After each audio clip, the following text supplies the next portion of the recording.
Morning folks, hopefully I'm coming through loud and clear. What a fantastic day it is today. You've probably seen me on the previous one on the Leading 5 Properties page, talking about the new project. They're going to be doing a clean up on the beach, 11 o'clock on the Saturday at 11 o'clock. So Leading Mouth Whale project, check that out. Okay, 13 ways to prevent burnout before it actually happens. Let's just do a quick recap. Forbes Coaches Council asked 13 people and members of their council to give one tip about how to avoid burnout. Especially if you're working hard hours, you need time to take to recharge. You stop being effective at what you do as a result if you don't. And the burnout can leave you feeling tired and resentful. So, quick recap, watch for warning signs. Prioritise your time. Use your vacation. Work in alignment with your values. Make great self-care a consistent priority. Seek joy. Morning, Craig. Avoid overachievement. This is working above the threshold, as I said before. And on to the final 5.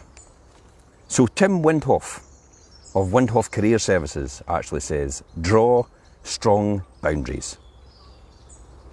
Establish strong and firm boundaries regarding your time and availability is my top tip for steering clear of burnout.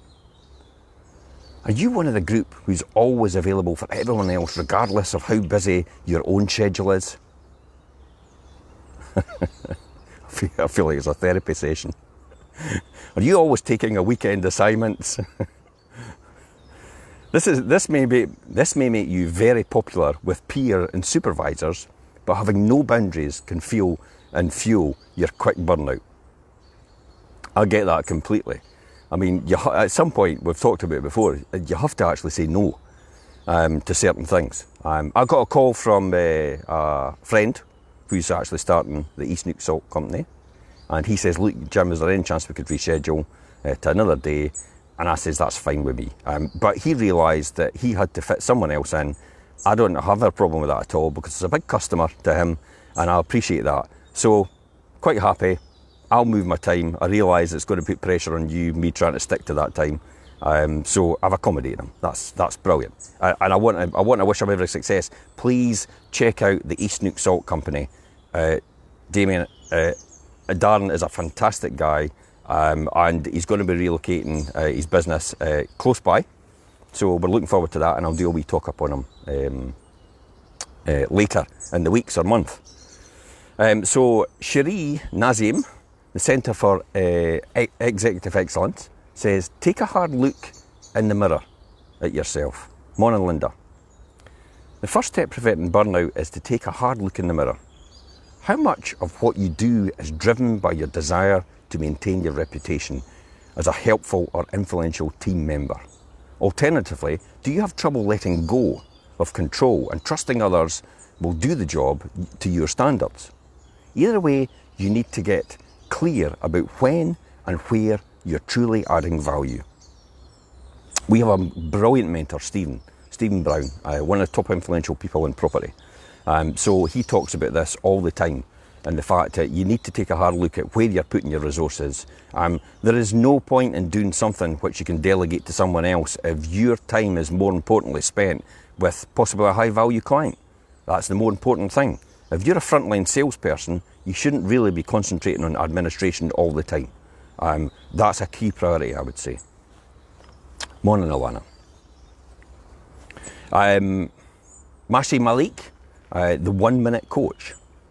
Be your most important client. One way to prevent burnout is to schedule relaxing activities or downtime as part of your daily to-do list. Look at yourself as the most important client. Schedule time for yourself to do the things that you want to do and not just the things you have to do. When your energy is high and vibrant, everything else gets done much more efficiently. So the time spent on yourself is actually increasing your productivity overall. This is about taking this break. I talk about it all the time. This is why I do this first thing in the morning. It's just that clear break between getting up and that rush around to do things and just that relaxing moment to pause and take a deep breath and a deep and a break in what you're doing before you hit the ground running. And we're off again at 9 o'clock. Got some exciting plans today. Morning, Sarah. So take a hard look at yourself in the mirror and ask yourself if you're actually adding true value, and then also be your most important client. I think that's a really good one. So Lisa Downs of the Downs Leadership, remove the badge of honour. Oh, I'm looking forward to this one. Often overlooking or taking on too much can be viewed as a type of badge of honour in some organisations or cultures. Have the courage to set boundaries and establish clear expectations. Give yourself time to recharge and invest in what's most important from both a work and relationship standpoint. You're no good to anyone without your health. So do what's necessary to be healthy and happy. I'll say that again. You're no good to anyone without your health. So do what's important to make sure you're healthy and happy. Need to take that advice myself sometimes. So Laura DiCarlo of Careers Direct International. Be grateful. You can't burn out if you stay fresh and excited about what you do. Too often it's easy to get into the narrow rut of work and life. Eat, sleep, work, repeat. Eat, sleep, work, repeat. Eat, sleep, work, repeat. Does that sound familiar? Live for the weekend? Burn yourself out? You've got to constantly go outside of your comfort zone and absorb new, which can mean classes, workshops, certifications and experimentation. Further, spending time each day looking for the good can shift perspective and spark the joy. And this is really important. This is about looking for the good in things of what you're doing and actually appreciating and being grateful for who you are, what you're doing, how you're contributing. I mean, Darren last night gave me a brilliant compliment. He was really quite positive, and I appreciate that. So thanks very much, Darren. Appreciate that. So that's what Laura DiCarlo says. Be grateful. And finally, John Fenton of John Fenton Executive Coaching.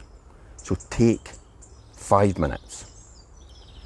I knew all too well the effects of corporate burnout. It put me in the hospital.